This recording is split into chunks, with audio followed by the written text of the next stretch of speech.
Si vous aussi, vous vous êtes déjà demandé si on mangeait des salades César en Rome antique ou s'il fallait porter une toge oversize pour être stylé sur le forum, eh bien vous êtes au bon endroit.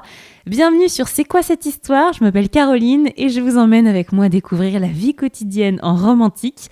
Mais pour ce faire, je ne suis pas toute seule, et tant mieux pour vous d'ailleurs, parce qu'à part vous décliner Rosae et vous dire si Scribe c'est une bonne ou une mauvaise situation, je ne saurais pas trop quoi vous dire. Heureusement, nous pouvons compter sur notre experte en Rome antique qui mène des heures de recherche pour nous dénicher des anecdotes croustillantes sur le quotidien des Romains et des Romaines. Salut Noémie! Salut Caroline, bonjour à tous! Dis-moi, quel est ton jeu de société préféré ? Si tu en as un. Ah là là, alors c'est une question très compliquée que tu me poses là parce que j'aime beaucoup les jeux de société et j'en ai énormément, mais si je devais choisir, mon jeu préféré du moment, c'est Mysterium. Alors je vous laisse vous renseigner sur le sujet, mais grosso modo, on est dans une ambiance un peu Cluedo détective, voilà, je vous laisse avec ça. Est-ce que ça existait en Rome antique, le Mysterium déjà ? Alors malheureusement non, une des bonnes raisons de vivre au XXIe siècle, je vous dirais, mais les Romains n'étaient pas en reste sur les jeux malgré tout, donc restez avec nous. Vous m'aurez vu venir avec mes gros sabots. Aujourd'hui, on s'intéresse aux jeux et aux jouets préférés des Romains, qui n'étaient d'ailleurs pas si éloignés de ce que nous avons aujourd'hui. Et justement, c'est ce qu'on va découvrir dans ce nouvel épisode de C'est quoi cette histoire ?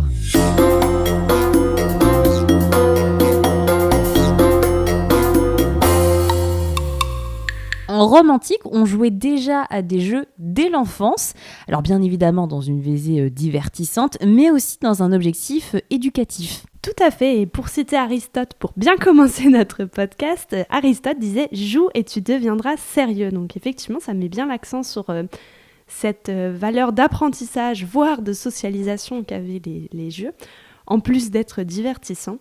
Et dans l'Antiquité romaine, les jeux touchent toutes les sphères sociales et toutes les tranches d'âge, donc pas seulement les enfants. À Rome, le jeu et l'enfance sont intimement liés. En latin, ludus, donc d'où vient notre ludique français, signifie à la fois le jeu et l'école. Donc encore une fois, on retrouve cet entremêlement de l'aspect ludique et de l'aspect apprentissage par le biais de l'école.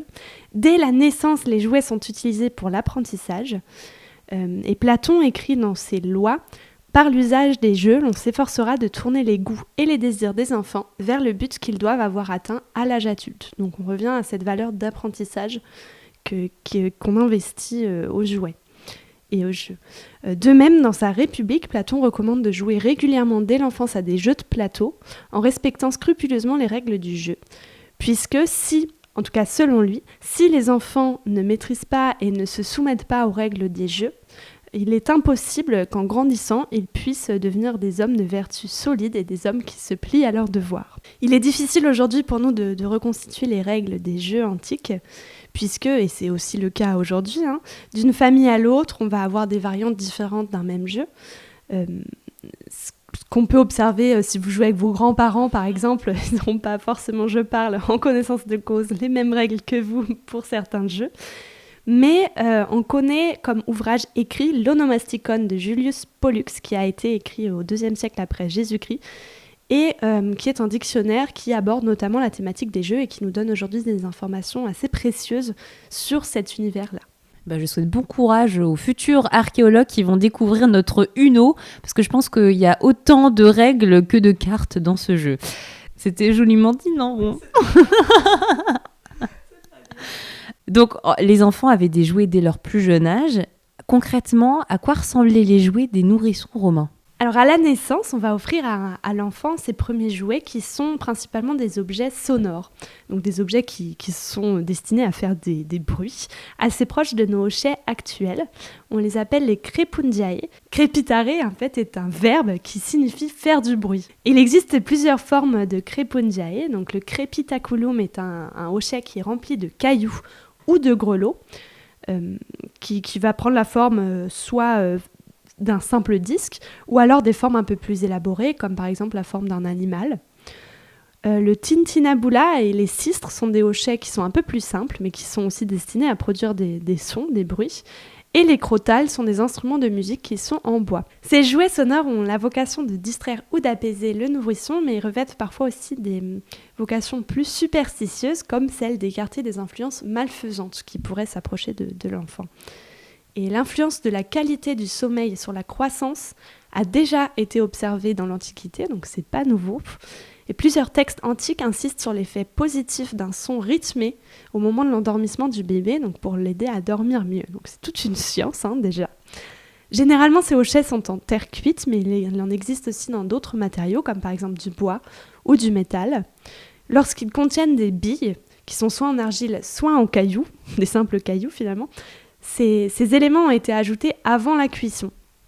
Donc tout a été cuit ensemble. Et lorsqu'il s'agit d'exemplaires en métal, ils sont pourvus d'anneaux, puisque le métal qui s'entrechoque fait aussi du bruit. Donc c'est un son encore différent qui va être apporté à ce jouet, à cet objet. Donc comme je le disais tout à l'heure, on a des formes très simples, donc des disques, mais aussi des losanges ou des rectangles. Mais il existe aussi tout un ensemble de formes figurées qui peuvent revêtir des significations religieuses ou protectrices. On connaît par exemple à Zurich, donc en Suisse, dans un musée, un hochet en forme d'enfant allongé dans un berceau. Donc, ce qui est assez surprenant quand même. Et les animaux familiers sont aussi souvent représentés, et principalement le coq, qui était aussi, mais j'y reviendrai plus tard, un animal de compagnie souvent attribué aux enfants, et donc des volatiles en tout genre également. Au-delà du hochet en lui-même, le musée de Rouen conserve un bracelet hochet qui a été découvert dans une tombe d'enfant. Donc ce bracelet est en bronze et est agrémenté de différents pendentifs, une cloche, des monnaies qui s'entrechoquent, des défenses de sanglier. Et donc sur cet objet particulier, on a combiné à la fois le son et les matériaux différents, que ce soit le métal, la défense de sanglier, etc., pour amuser l'enfant. Donc il y a visiblement aussi un aspect tactile. Et il me semble aussi que les recherches archéologiques ont permis de découvrir qu'il existait déjà à cette époque des jouets articulés ainsi que des jouets mobiles. Tout à fait. Et d'ailleurs, on le voit déjà sur un certain nombre de vases peints qui attestent par l'image l'existence de chariots à roulettes qui sont tirés par les enfants, à la fois les filles et les garçons. On n'a pas cette distinction sur ce type de jouets, qu'ils allaient tirer ou pousser et sur lesquels ils peuvent transporter des objets, des jouets, voire leurs amis, s'ils sont particulièrement motivés. On pouvait y atteler parfois des petits animaux. Et il existe aussi des petits chevaux à roulettes en terre cuite qui vont être perforés au niveau de la bouche pour faire passer une cordelette ou quelque chose comme ça. Donc c'est très élaboré. Qu'on retrouve aussi parfois dans des tombes à nouveau. Donc je reviendrai sur ce lien entre les jeux et les tombes un peu plus tard, parce que c'est important aussi. Des poupées articulées aussi, on en trouve un certain nombre, en terre cuite ou en os. Et aujourd'hui, dans nos musées, on les voit sans couleur, mais à l'origine, elles étaient peintes, donc elles étaient polychromes. Et lorsqu'elles sont en terre cuite, elles sont généralement produites en série, puisque des objets en terre cuite sont, en tout cas de cette facture, sont généralement moulés. Donc on utilise un moule qui va permettre de produire à répétition et donc de baisser un peu les coûts. Enfin, je vous explique le travail à la chaîne aujourd'hui, je caricature évidemment, mais voilà, donc on en trouve souvent de la même typologie qui vont vraiment avoir la même forme, puisqu'elles sortent du même moule. Et les bras et les jambes sont généralement attachés au tronc, au corps, par des cordelettes ou des fils métalliques, ce qui permet justement d'articuler ces poupées. Les personnages qui sont représentés sont soit nus, soit habillés. Et pareil, les coiffures peuvent varier aussi d'un moule à l'autre, d'une poupée à l'autre. Elles peuvent tenir des instruments de musique. Et encore une fois, certaines poupées ont été découvertes dans des tombes. Pour les poupées en particulier, il semblerait que le fait de déposer ces poupées puisse marquer le passage de l'enfant à l'âge adulte. Donc un enfant qui serait mort jeune et qui du coup n'aurait pas franchi ce cap de l'âge adulte. Le fait de déposer cette poupée accompagne ce passage dans l'au-delà, entre gros guillemets.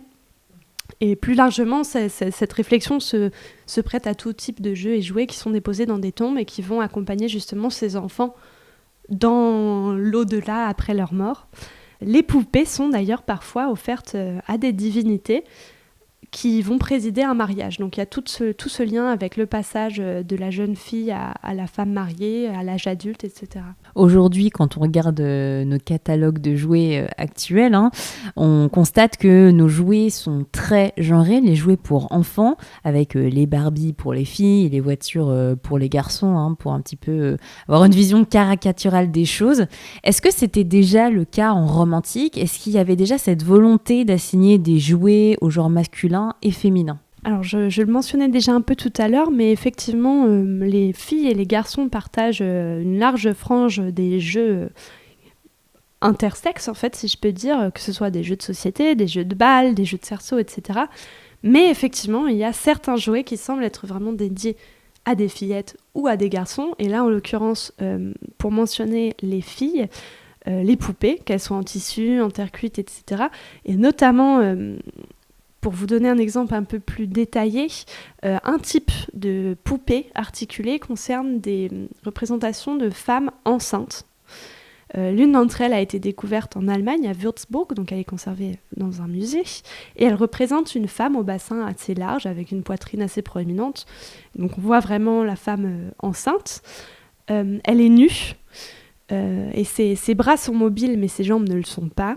Et sa particularité est qu'au niveau de son nombril, on y a aménagé une sorte de petite trappe, en fait, une petite découpe rectangulaire qui permet d'ouvrir au niveau du ventre et qui ouvre sur une cavité dans laquelle se trouve une petite figurine en forme de, grosso modo, de fœtus, parce que bon, voilà, c'est compliqué, mais... avec ses jambes, ses bras repliés. Donc en fait, c'est vraiment une représentation d'une femme enceinte où on peut ouvrir le ventre enceinte et voir ce petit fœtus à l'intérieur. Et donc ce jouet, tout porte à croire qu'il s'agisse en fait d'une figurine qui se prête à l'apprentissage des jeux de rôle sexués en fait, et des répartitions sexuées entre les femmes et les hommes à l'âge adulte. Et on retrouve finalement le reflet de ce qu'on attend socialement des petites filles lorsqu'elles auront grandi et lorsqu'elles auront atteint cet âge adulte. La beauté, la compétence domestique et la fertilité qui est liée à ce fœtus. Dans cette même catégorie de rôle social et en fait de différenciation de tâches entre les femmes et les hommes, on retrouve la catégorie des dinettes. C'est pas non plus une invention moderne. On en connaît un certain nombre, que ce soit en métal ou en terre cuite, selon l'origine sociale de l'enfant et selon les moyens de la famille. En fait, les matériaux sont aussi liés aux moyens financiers.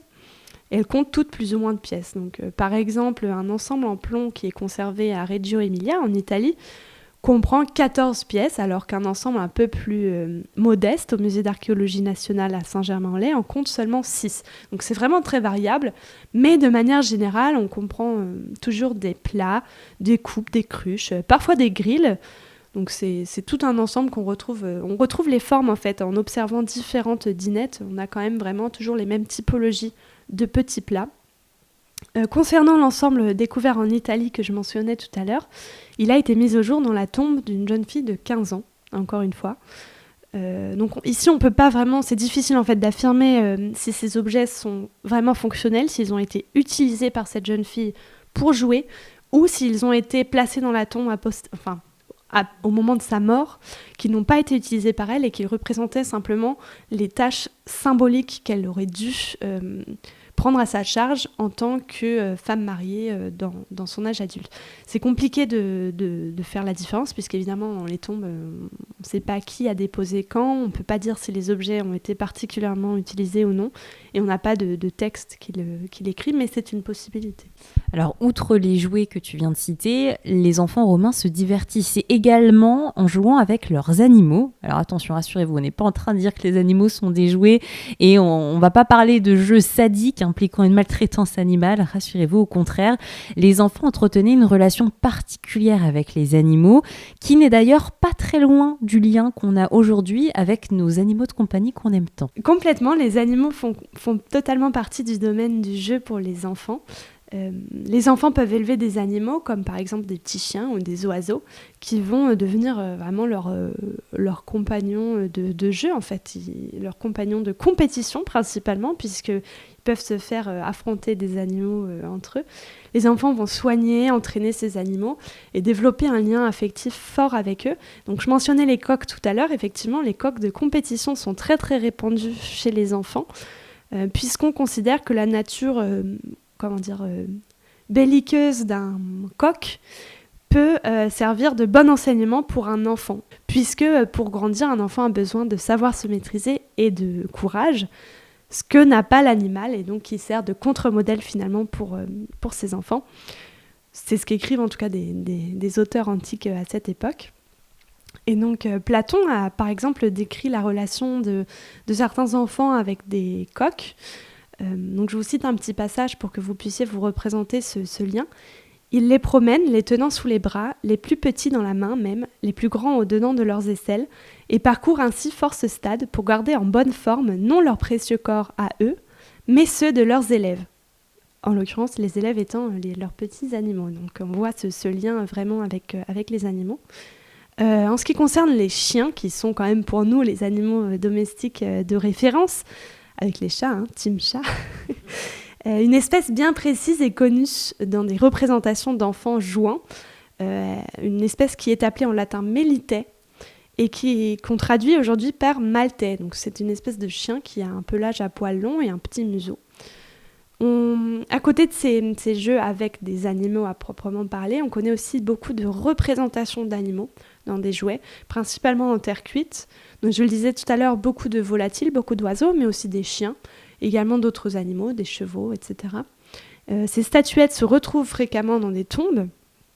Et encore une fois, on ne peut pas affirmer si ces jouets ont été utilisés ou non avant d'être placés en contexte funéraire. Mais elles semblent à nouveau revêtir une signification symbolique particulière dans ce contexte funéraire. Donc accompagner l'enfant, comme le faisait l'animal pendant son quotidien, par exemple. Sont aussi attestés, et je finirai sur ça pour les animaux, un certain nombre de sifflets qui, cette fois, évidemment, prennent la forme d'oiseaux, on y revient. Le musée d'archéologie nationale en conserve une petite vingtaine, donc c'est pas anodin. Et ces oiseaux sont généralement de facture assez simple. Ils ont une incision au niveau de la tête et au niveau des plumes de l'arrière-train, si on peut dire ça pour un oiseau. Donc ce percement à deux endroits permet en fait de siffler dedans et d'avoir un bruit qui pourrait se rapprocher vaguement d'un oiseau, tout simplement.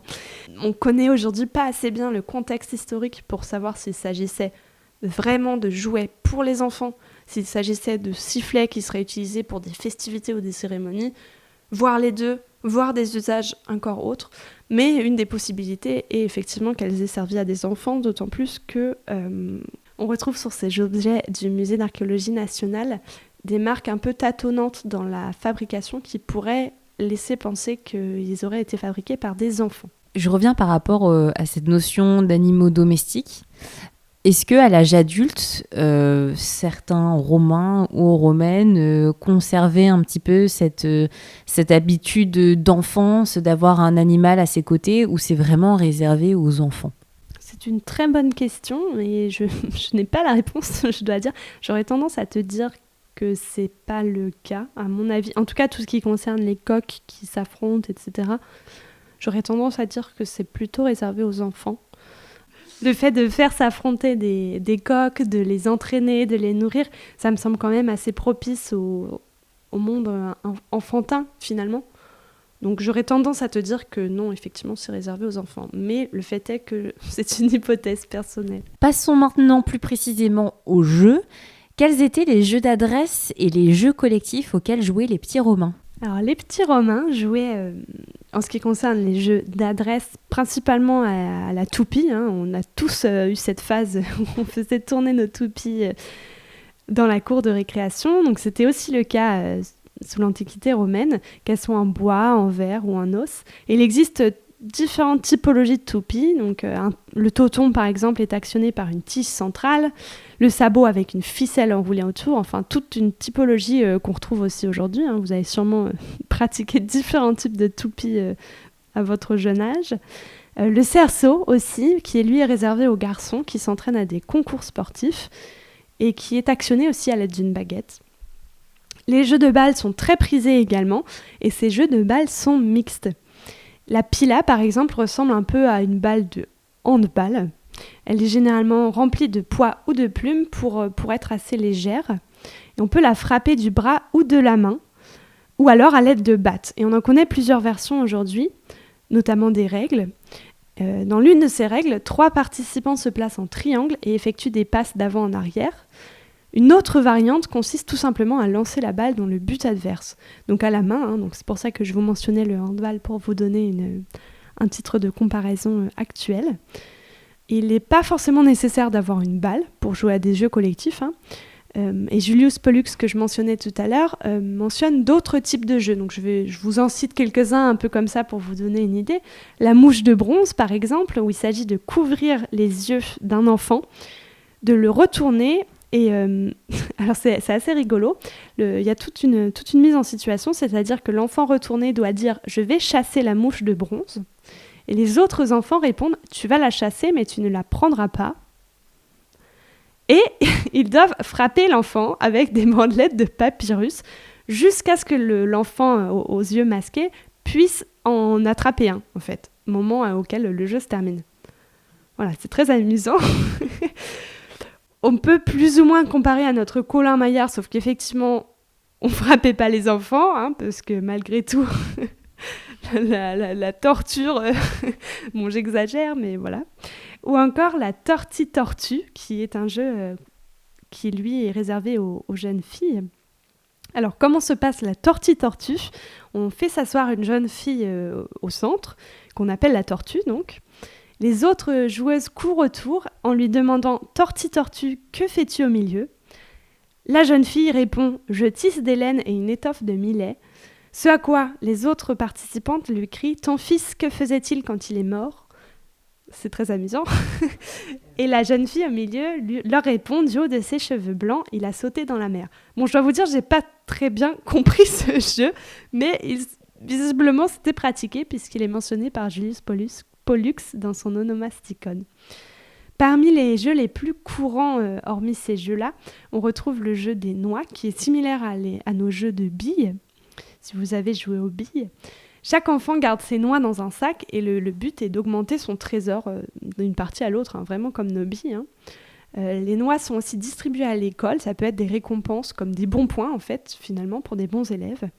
On connaît ce jeu sous 2 noms, jeu du château ou alors château de noix, puisque en fait on va construire une petite pyramide avec ces noix, donc 3 en bas et puis une au-dessus, qui symbolise donc ce château, d'où le nom de château dans le jeu, et l'adversaire doit détruire cette pyramide en lançant une noix dessus, tout simplement. S'il réussit, il gagne les noix qui ont servi à fabriquer cette petite pyramide. S'il perd, il perd celle qu'il a jetée. Il existe bien d'autres alternatives à ce jeu, et notre cher Ovide, je ne l'avais pas encore mentionné aujourd'hui, a écrit un poème qui s'appelle « Le noyer » et qui décline des possibilités de jeu avec ces noix. Les noix, d'ailleurs, peuvent être des vraies noix, qu'on pourrait manger d'ailleurs, mais aussi des noix en terre cuite, donc des fausses noix, qui ressemblent vraiment à s'y méprendre à de véritables noix et en l'occurrence, le musée d'archéologie nationale en conserve un certain nombre et très franchement, la ressemblance est très frappante, même au niveau de la texture. On pourra vous mettre des images pour que vous puissiez vous faire votre propre idée. Et donc, des vraies billes existaient également en pierre, en terre cuite et plus rarement en verre, qu'on faisait rouler sur des pistes. Et on connaît aussi aujourd'hui des pistes qui servaient à faire rouler ces billes, qui sont gravées à même le sol, avec également des petites incisions pour placer les billes. Donc on le retrouve aussi en contexte archéologique. On sait que dans des thermes, par exemple, je pense aux thermes de Caracalla à Rome, on a des incisions qui suggèrent la pratique du jeu de billes par les enfants à même le sol. Et notamment des inscriptions, donc cette fameuse piste de billes des thermes de Caracalla était complétée par une inscription à même le sol qui disait « Quand tu gagnes, tu jubiles, quand tu perds, tu pleures ». Voilà. Et pour terminer, le jeu d'osselets est aussi un classique sur le même type de jeu. Pour compléter ses noix, ses billes, eh bien, les osselets qu'on trouve aussi dans toute une panoplie de matériaux, que ce soit de la terre cuite, de l'ivoire, du bronze, voire même de l'or pour les plus riches d'entre nous. On n'a pas tout joué avec les mêmes jeux et les mêmes jouets. Est-ce qu'il y avait également des jeux de société qu'on jouait autour d'une table, semblables, je sais pas, par exemple au jeu d'échecs, au domino ou encore aux puissance 4 qu'on connaît actuellement? Oui, tout à fait. Alors, notamment les dés et les pions qu'on retrouve abondamment dans des fouilles sont quand même les témoins très significatifs de la pratique de ces jeux de plateau, comme on les appelle. La plupart des dés qu'on retrouve en contexte de fouilles sont en os, mais il en existe aussi dans d'autres matériaux comme du verre, du métal, etc. On connaît évidemment les dés cubiques comme on les utilise aujourd'hui, mais d'autres formes de dés sont aussi utilisées, des dés biseautés, des dés parallélépipédiques, etc. Et de nombreux jeux différents peuvent se jouer avec ces pions et ou ces dés, les deux ne sont pas forcément combinés, avec plus ou moins de hasard. On connaît l'équivalent du morpion ou encore du trick-track. Un jeu qui s'appelle le jeu des 5 lignes, Pentagrammae, se joue par exemple avec des pions et un dé. Le jeu des petits soldats se pratique sans dés, avec simplement des pions. Il s'agit d'un jeu où il faut capturer des pions sur un plateau. Donc tu mentionnais les échecs, et bien finalement on n'en est pas si loin. Et ces règles, on les connaît vaguement à nouveau grâce à Ovide, grâce à un texte d'Ovide, qui écrit « Un seul pion contre 2 doit succomber. Un roi qui combat, séparé de sa reine, s'expose à être pris. » etc., etc. Donc vous voyez que même le traducteur qui a traduit ce texte latin a fait le choix de reprendre les noms des pièces actuelles du jeu d'échecs, le roi, la reine, ce qui montre quand même qu'il y a une certaine proximité entre ces jeux, finalement. Et à travers les différentes villes qui constituent l'Empire romain, on a trouvé de très nombreux graffitis gravés sur le sol qui représentaient aussi, en plus de ces pistes à billes, des plateaux de jeu, donc des grilles. Le motif le plus fréquent est un cercle traversé de 4 lignes qui est utilisé pour le jeu du moulin en rond. C'est le nom qu'on donne à ce jeu. Et ces gravures témoignent aussi de la pratique du jeu dans l'espace public, donc à nouveau comme lien social et comme pratique ouverte en fait, et pas seulement réservée au cadre privé ou domestique. Mais où est-ce qu'on se procurait tous ces jeux? Est-ce qu'il y avait des artisans qui avaient des boutiques où ils vendaient tous ces jeux, ou est-ce qu'on les fabriquait soi-même? Comment ça se passait? Où est-ce qu'on se les procurait? Alors, comme je le disais, une grande partie de la production de pions ou de dés était en os ou alors en terre cuite, et c'est des matériaux qui se travaillent assez facilement.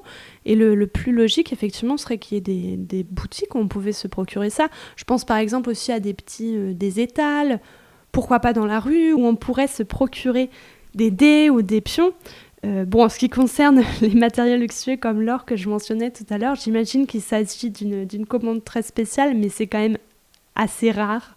Donc on est plus sur des matériaux qui sont vraiment bon marché, si je puis dire, et qui peuvent être procurés vraiment facilement. Alors on a essentiellement parlé des pratiques ludiques des enfants romains, mais ce ne sont pas les seuls sûrement à aimer jouer et s'amuser. On aime s'amuser bien après l'enfance. Est-ce que certains de ces jeux étaient également joués à l'âge adulte? Je pense notamment aux jeux de plateau, ou bien est-ce qu'ils étaient strictement réservés aux plus jeunes?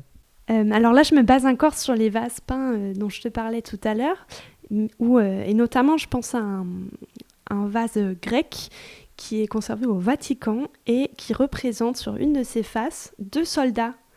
Alors, la question, est-ce que c'est des soldats mythologiques ou non? On ne va pas rentrer dans ces détails-là, mais 2 soldats qui sont assis de part et d'autre d'un plateau et qui jouent à un jeu de plateau. Et donc, de fait, ça va dans le sens d'une pratique du jeu, notamment du jeu de plateau, par des adultes. Et effectivement, même je parlais tout à l'heure du jeu dans l'espace public, c'est pas seulement les enfants qui jouaient dans l'espace public, et notamment sur ces jeux de plateau, c'est principalement ces plateaux gravés étaient principalement gravés par des adultes. C'est vraiment pas quelque chose qui est réservé uniquement à l'enfant. Alors tout au long de cet épisode, tu nous as quand même donné des informations assez étonnantes, et tu nous as précisé que les jeux romains étaient représentés sur les stèles funéraires. Oui, tout à fait. Et de nombreux jouets, de nombreux éléments qui participent du jeu ont été retrouvés dans les tombes. C'est pareil, je l'ai mentionné à plusieurs reprises, que ce soit des poupées, des dés, des représentations d'animaux. On a même une table de jeu qui est conservée au musée suisse du jeu, qui est antique. Et ces éléments étaient disposés parfois en grands lots dans des tombes. Il n'est pas rare d'en trouver des lots assez conséquents. Je pense par exemple au musée de Rouen qui conserve un ensemble de dés, de pions, de billes en verre dans la tombe d'un enfant de 6 ans. Et comme tu le disais, les scènes de jeu sont aussi représentées sur des stèles funéraires ou alors des urnes. Je pense ici à une urne funéraire qui est inscrite au nom d'une jeune fille qui s'appelle Margaris, qui est conservée à la BNF, donc à Paris, et qui représente 2 personnages assis de part et d'autre d'un plateau quadrillé. En fait, la scène est assez similaire à celle que je vous mentionnais sur le vase, sauf qu'on la retrouve ici sur une stèle funéraire. Et les jeux sont également très présents dans le domaine de la divination. Par exemple, 2 osselets conservés à la BNF portent des inscriptions grecques qui sont possiblement en lien avec des rites divinatoires ou alors des procédures de jeu. En fait, on n'arrive pas trop à trancher parce que, hors contexte, c'est compliqué, mais il n'est pas improbable que ça ait un lien avec quelque chose de sacré, quelque chose de divin.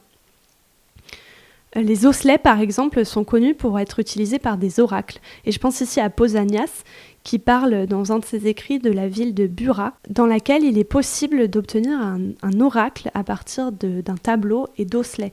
Donc ces éléments qui sont à l'origine utilisés pour se divertir, pour jouer, peuvent aussi être repris dans un contexte plus sérieux, j'allais dire, donc un contexte que ce soit funéraire pour accompagner les défunts ou un contexte divinatoire pour faire des requêtes à des divinités ou ce genre de choses. Finalement, encore une fois, à part la Wii et la PS5, on n'a rien inventé en termes de jeux et de jouets. Non, complètement. Effectivement, les jeux, les jouets des jeunes Romains n'ont rien à envier aux nôtres. Ils s'amusaient quand même bien, visiblement. Et ils sont, pour une bonne partie d'entre eux, assez proches des jeux qu'on peut toujours jouer, les échecs, le morpion. J'ai jamais fait combattre des coqs, mais pourquoi pas, après tout. Par contre, il ne faut pas oublier l'importance des croyances et des obligations sociales dans ce domaine. Comme dans tous les autres domaines, le domaine du jeu n'est pas laissé pour compte sur ce point-là. Et on peut aussi observer le développement toujours croissant des jouets, qui part déjà de l'Antiquité et qui aboutit en élargissant évidemment beaucoup le trait, que ce soit chronologiquement ou au niveau géographique, aux énormes catalogues de jeux qu'on connaît aujourd'hui, en fait, et où en fait on est tellement débordé de possibilités qu'il devient difficile de trancher. Bon, en tout cas, pour nous, fini de jouer. C'est la fin de cet épisode consacré aux jeux et aux jouets dans la Rome antique. Merci à toi, Noémie, pour toutes ces informations. Comme d'habitude, c'était passionnant, parce que Noémie est une personne très passionnante. Si vous avez envie d'en savoir davantage sur les jouets et les jeux en Rome antique, retrouvez toutes les œuvres de référence sur le sujet, listées soigneusement en description par Noémie. J'espère que cet épisode vous aura plu. Si c'est le cas, n'hésitez pas à le partager autour de vous et à nous laisser un petit commentaire parce que ça fait toujours plaisir. Merci Noémie, à très vite. À bientôt. On se retrouve très vite pour un nouvel épisode et d'ici là, portez-vous bien. À bientôt sur C'est quoi cette histoire ?